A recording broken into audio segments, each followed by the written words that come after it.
നമസ്കാരം മക്കളെ. കേരള പാഠാവലി മലയാളം ഭാഗം 1 ഉള്ളിലുയർക്കും മഴവില്ല് എന്ന പ്രവേശകത്തിൽ ആരംഭിച്ച പാഠങ്ങളൊക്കെ നമ്മൾ പഠിച്ചു കഴിഞ്ഞു. ഇനി അമ്മ എന്ന പാഠമാണ് നമുക്ക് പഠിക്കാനുള്ളത്. മാധവിക്കുട്ടിയുടെ അമ്മ എന്ന കഥ, ചെറുകഥ പഠിക്കുന്നതിന് മുന്നേ ഞാനതൊന്ന് വായിച്ചിടാം. എല്ലാവരും ഇത് ശ്രദ്ധാപൂർവം കേൾക്കണം. പാഠഭാഗം ഒരു ലിങ്കിലൂടെയാണ് ആരംഭിക്കുന്നത്. അത് ഞാൻ വായിക്കാം. ചില വിരലുകൾ ഹൃദയത്തിൽ തൊടുന്നു. സ്നേഹിക്കപ്പെടുമ്പോഴും പരിഗണിക്കപ്പെടുമ്പോഴും ജീവിതം മനോഹരമാകുന്നു. ഇനി മാധവിക്കുട്ടിയുടെ അമ്മ എന്ന കഥ. അമ്മ. 20 പൈസയ്ക്ക് പച്ചക്കറി വാങ്ങി മടങ്ങുന്ന ആ വൃദ്ധയെ ഒരു കറുത്ത മെഴ്സിഡസ് കാർ തള്ളിയിട്ടു. അവർക്ക് തൻ്റെ വലത്തെ കാല് ചതഞ്ഞു എന്ന് തോന്നി. പക്ഷേ അയ്യോ എന്ന് വിളിക്കുവാൻ കൂടി നാവുയർന്നില്ല. വേദന അവരെ അത്ര കണ്ട് മരവിപ്പിച്ചിരുന്നു. കാറ് ഒരു സീൽക്കാരത്തോടെ ധൃതിയിൽ ഓടിപ്പോയി. വൃദ്ധ ചിതറിക്കിടക്കുന്ന വെണ്ടയ്ക്കകളുടെ ഇടയിൽ ആ തെരുവിൽ ഒരു പൊളിഞ്ഞ പാവയെപ്പോലെ അങ്ങനെ കൊഴിഞ്ഞു കിടന്നു. വേദന എല്ലാ അവയവങ്ങളെയും മരവിപ്പിച്ചിരുന്നു.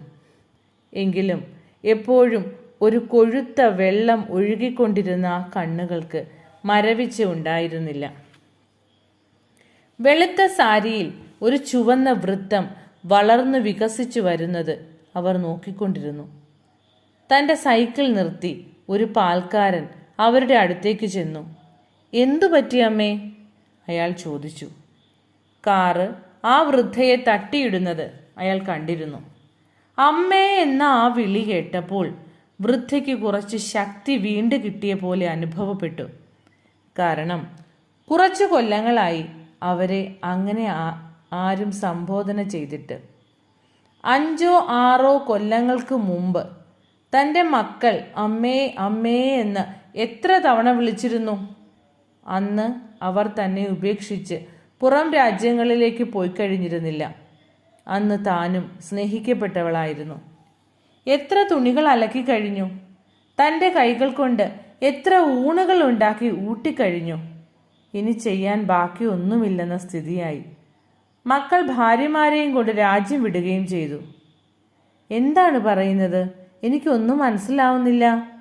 പാൽക്കാരൻ അവരുടെ നേർക്ക് തല കുനിച്ചുകൊണ്ട് പറഞ്ഞു. അയാൾ അവരെ സാവധാനത്തിൽ എഴുന്നേൽപ്പിച്ചിരുത്തി. അവരുടെ വലത്തെ കാലിൽ നിന്ന് അപ്പോഴും ചോര ഒഴുകിക്കൊണ്ടിരുന്നു. ചുവപ്പുള്ളതും ചൂടുള്ളതുമായ ചോര. രക്തത്തിന് നരയില്ലല്ലോ, വാർദ്ധക്യ ലക്ഷണങ്ങളില്ലല്ലോ. ഒരു പോലീസുകാരൻ അപ്പോഴേക്കും അവിടെ പുസ്തകങ്ങളുമായി പ്രത്യക്ഷപ്പെട്ടു. താനാണോ ഇവരെ വീഴ്ത്തിയിട്ടത്? അയാൾ പാൽക്കാരനോട് ചോദിച്ചു. ഇതെന്തു ഭ്രാന്ത്? പാൽക്കാരൻ പറഞ്ഞു. ഇവരെ ഒരു കറുത്ത ബിലാത്തിക്കാരാണ് വീഴ്ത്തിയിട്ടത്. അത് നിൽക്കാതെ ഓടിക്കളഞ്ഞു. ഞാനെന്തിനീ വൃദ്ധയെ വീഴ്ത്തിയിടുന്നു? എനിക്ക് കണ്ണില്ലെന്നുണ്ടോ? എനിക്ക് തലയ്ക്ക് നൊസ്സുണ്ടോ? ശരി ശരി, എന്നാൽ താനാണ് ഈ കേസിൻ്റെ ദൃക്സാക്ഷി, പോലീസുകാരൻ പറഞ്ഞു. പറയൂ, എന്താണ് പേര്? എൻ്റെ പേര് ബോലേറാം എന്നാണ്.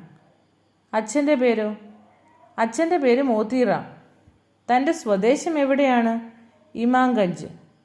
ഇമാംഗഞ്ചു? അതെവിടെ കിടക്കുന്നു? ഇതെന്തൊരു ഭ്രാന്താണ്, പാൽക്കാരൻ അക്ഷമനായി പറഞ്ഞു. ഗയയുടെ അടുത്താണല്ലോ ഇമാംഗഞ്ച്. ഇത്ര കൂടി പോലീസുകാർക്ക് അറിയില്ലെന്നോ? അയ്യോ, എനിക്ക് തീരെ വയ്യ, വൃദ്ധ ആവലാതിപ്പെട്ടു. ഇവരെ വല്ല ഡോക്ടറുടെ അടുത്ത് എത്തിക്കട്ടെ, പാൽക്കാരൻ പറഞ്ഞു. എന്നിട്ടാവാൻ തൻ്റെ ചോദ്യവും ഉത്തരവും. ഇവരുടെ കാലിൽ നിന്ന് ചോര ഒഴുക്കുന്നത് തനിക്ക് കാണാനില്ലേ? ചോദ്യങ്ങൾ മുഴുവനാക്കാതെ ഞാൻ എങ്ങനെ ഈ കേസ് റിപ്പോർട്ട് ചെയ്യും? പോലീസുകാരൻ ചോദിച്ചു. റിപ്പോർട്ട് ചെയ്യുന്നു? നിങ്ങൾക്ക് ഒരു അമ്മയില്ലേ? ഈ വൃദ്ധയെ റോഡിൽ കിടത്തി മരിപ്പിക്കാനാണോ തൻ്റെ ഉദ്ദേശം? മാറി നിൽക്കിൻ, ഞാനൊരു ടാക്സി വിളിക്കട്ടെ. അയ്യോ, എനിക്ക് തീരെ വയ്യല്ലോ, വൃദ്ധ ആവലാതിപ്പെട്ടു. പാൽക്കാരൻ ഒരു ടാക്സി നിർത്തി അതിലേക്ക് വൃദ്ധയെ താങ്ങിയെടുത്തു വെച്ചു. ഡോക്ടറുടെ അടുത്തേക്ക് അയാൾ ടാക്സി ഡ്രൈവറോട് പറഞ്ഞു. കാലിൽ നിന്ന് ചോര ഒലിക്കുന്നത് നിർത്തട്ടെ, 1/4 മണിക്കൂറായി ഇത് തുടങ്ങിയിട്ട്. ഇത് നിങ്ങളുടെ അമ്മയാണോ? ടാക്സി ഡ്രൈവർ ചോദിച്ചു. എൻ്റെ അമ്മയല്ല, പാൽക്കാരൻ പറഞ്ഞു. എൻ്റെ അമ്മയാണെങ്കിൽ ഈ വയ്യാത്ത കാലത്ത് പച്ചക്കറി വാങ്ങാൻ ഞാനവരെ പുറത്തേക്ക് അയക്കുകയില്ല. ഇവരെ ഞാനിന്ന് ആദ്യം കാണുകയാണ്. ഒരു കറുത്ത ബിലാത്തിക്കാർ ഇവരെ തട്ടിയിട്ട് കാലാകെ ചതച്ചിരിക്കുന്നു. എനിക്ക് പലയിടത്തും പാലെത്തിക്കണം. നിങ്ങൾക്ക് ഞാൻ പണം തരാം. ഇവരെ ഒരു ഡോക്ടറുടെ അടുത്ത് എത്തിക്കാമോ? പണമൊന്നും വേണ്ട, ഞാൻ എത്തിക്കാം, ടാക്സി ഡ്രൈവർ പറഞ്ഞു. ഡോക്ടറുടെ മുറിയിലേക്ക് താങ്ങി എടുത്തുകൊണ്ടാണ് അയാൾ ആ വൃദ്ധയെ കൊണ്ടുചെന്നത്. എന്തു പറ്റി? ഡോക്ടർ ചോദിച്ചു. ഇവരെ ഒരു ബിലാത്തിക്കാർ വീഴ്ത്തിയിട്ടു, ഡ്രൈവർ പറഞ്ഞു.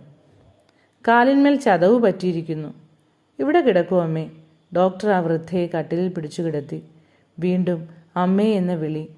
വൃദ്ധ കണ്ണുകൾ മിഴിച്ച് ചുറ്റും നോക്കി. ഡോക്ടർ ആ മുറിഞ്ഞ കാല് പരിശോധിക്കുകയായിരുന്നു. അമ്മയ്ക്ക് വേദനിക്കുന്നുണ്ടോ? ഈ ചോദ്യം പണ്ടൊരിക്കലും താൻ കേട്ടുവല്ലോ, വൃദ്ധ ആലോചിച്ചു.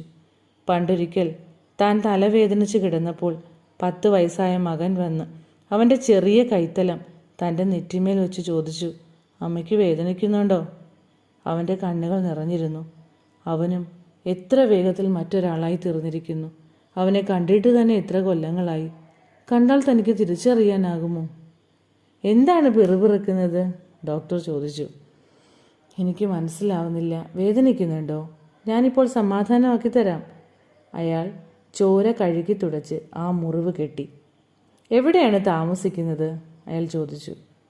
എവിടെയാണമ്മേ നിങ്ങളുടെ വീട്? ടാക്സി ഡ്രൈവർ ചോദിച്ചു. പഹാഡ്ഗഞ്ച്. അവിടെ നിങ്ങളെ ശുശ്രൂഷിക്കാൻ മക്കളൊക്കെ ഇല്ലേ? ഡോക്ടർ ചോദിച്ചു. വൃദ്ധ തലകുലുക്കി. ഞാൻ അവരെ വിളിപ്പിക്കണോ? അയാൾ ചോദിച്ചു. വേണ്ട, ഞാൻ പൊയ്ക്കോളാം, എനിക്കൊക്കെ മാറി, വൃദ്ധ പറഞ്ഞു. അവരെ പേടിപ്പിക്കുന്നത് എന്തിനാണ്? ഞാൻ കൊണ്ടുപോയി ആക്കിത്തരണോ? വേണ്ട, ഞാൻ എൻ്റെ വണ്ടിയിൽ കൊണ്ടുപോകാം, ടാക്സി ഡ്രൈവർ പറഞ്ഞു. അയാൾ അവരെ വീണ്ടും താങ്ങി പിടിച്ച് കാറിൽ കയറ്റിയിരുത്തി. വെണ്ടയ്ക്കൊക്കെ പോയി, വൃദ്ധ ബെറുബെറുത്തു. പഹാഡ്ഗഞ്ചിൽ അവർ കാണിച്ച വീടിൻ്റെ മുമ്പിൽ കാറ് നിർത്തിക്കൊണ്ട് ഡ്രൈവർ പറഞ്ഞു, അമ്മയെ മക്കളുടെ അടുത്താക്കിയിട്ടേ ഞാൻ മടങ്ങുകയുള്ളൂ. അതൊന്നും വേണ്ട മകനെ, വൃദ്ധ പറഞ്ഞു. വെറുതെ കുട്ടികൾ പേടിക്കും. എൻ്റെ വേദന മാറി, ഞാൻ തന്നെ പൊയ്ക്കൊള്ളാം. അവർ തൻ്റെ കഴുത്തിൽ കെട്ടിയ ചരടിൽ തൂങ്ങിക്കിടുന്ന ഒരു താക്കോലുകൊണ്ട് വാതിൽ തുറന്നകത്ത് കിടന്നു. ടാക്സി ഡ്രൈവർ മടങ്ങിപ്പോയി. വൃദ്ധ മുറിയിൽ കണ്ണോടിച്ചു. അല്ല, വെള്ളം എടുത്തു വയ്ക്കാൻ താൻ മറന്നുവെന്നോ? പച്ചക്കറിയില്ല, വെള്ളവുമില്ല. ഇന്ന് തനിക്ക് പട്ടിണി തന്നെ. അവർ വെറും നിലത്ത് ഒരു പായ കൂടി വിരിക്കാൻ മിനക്കെടാതെ കിടന്നു. കരിഞ്ഞ മരങ്ങളുടെ വേരുകൾ മണ്ണിൽ നിന്നും പിടിവിടുവിച്ചു മേൽപോട്ടുയരുന്നതുപോലെ ആ കൈവിരലുകൾ ഒരു നിശ്ചലതയോടെ മേൽപോട്ട് വളഞ്ഞു കിടക്കുന്നു. കണ്ണുകളിൽ നിന്ന് കണ്ണുനീർ കലർന്ന ഒരു കൊഴുത്ത വെള്ളം ഒലിച്ചുകൊണ്ടിരുന്നു. താൻ എല്ലാം ചെയ്തു കഴിഞ്ഞിരിക്കുന്നു, അവർ തന്നെത്താൻ പറഞ്ഞു. എത്ര തുണികൾ അലക്കിക്കഴിഞ്ഞു, എത്ര ഊണുകൾ ഉണ്ടാക്കി ഊട്ടി, എത്ര തവണ ഉറക്കമൊഴിച്ചിരുന്നു കുട്ടികളെ ശുശ്രൂഷിച്ചു. ഇപ്പോൾ അവരെല്ലാം വളർന്ന് അച്ഛന്മാരായി. ഇപ്പോൾ തന്നെക്കൊണ്ട് ആർക്കും ഒരാവശ്യവുമില്ലാതായി. കറുത്ത കാറിന് അതറിയാമായിരുന്നു. അമ്മയ്ക്ക് വേദനിക്കുന്നുണ്ടോ? 10 വയസ്സായ മകൻ കണ്ണുനീരൊഴുകുന്ന മുഖത്തോടെ തന്നോടാണ് ആ ചോദ്യം ചോദിച്ചത്. അന്ന് അവൻ തന്നെ സ്നേഹിച്ചിരുന്നു. വൃദ്ധയ്ക്ക് പെട്ടെന്ന് ചിരിക്കുവാൻ തോന്നി. കാരണം കിട്ടാത്ത ഒരാനന്ദം. തണുപ്പ്. മാധവിക്കുട്ടി. ഈ പാഠം എല്ലാവരും കൃത്യമായി കേട്ടിരിക്കണം. ഉടൻ തന്നെ ഇതിൻ്റെ ക്ലാസ്സുമായി ഞാൻ എത്തും.